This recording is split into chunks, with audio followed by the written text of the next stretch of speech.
critically important question to ask.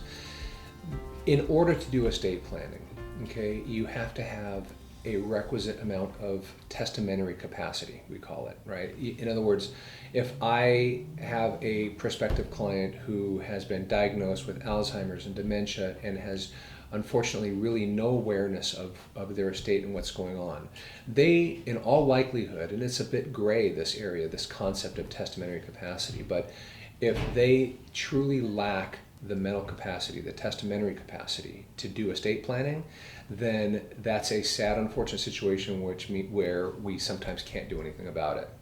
Now, yes, there are opportunities sometimes where people think there wouldn't be. Simply because somebody is becoming a bit forgetful doesn't mean they lack the requisite testamentary capacity to do a proper estate plan.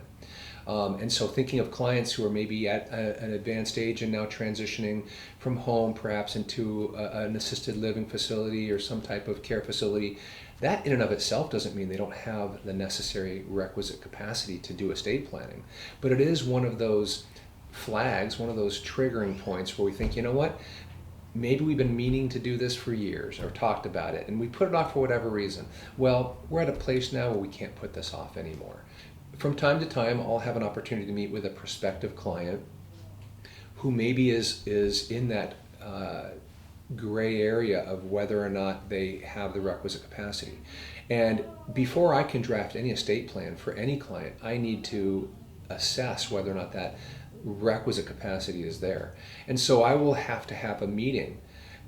Commonly, this starts off with son or daughter, someone on their behalf saying, you know what, mom is at this point now, we need to get this stuff done.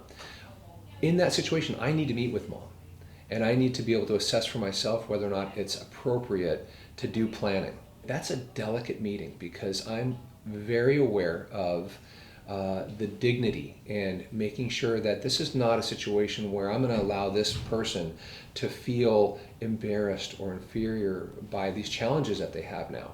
It's a sensitive, delicate moment that I take very seriously. But it's an important opportunity for me as the potential drafting attorney to assess whether or not the capacity is there so that I can draft a document knowing that it was appropriate and legal to do so. In litigation in this area, that's one of the more common areas is somebody passes and now beneficiaries or prospective beneficiaries are coming out to say, well, when that estate plan was done, there's no way he or she, mom or dad, knew what they were doing. So it's critically important. We're aware of that as drafting attorneys, that that's a concern and a possibility, so I want to protect against that completely on the front end. And unfortunately, there have been times where I've met with a prospective client and in that assessment concluded that it's impossible for me to be able to do an estate plan for this person and for them to have any idea about what's happening there. I can't in good conscience ask them to sign a document that they have no idea what's happening in.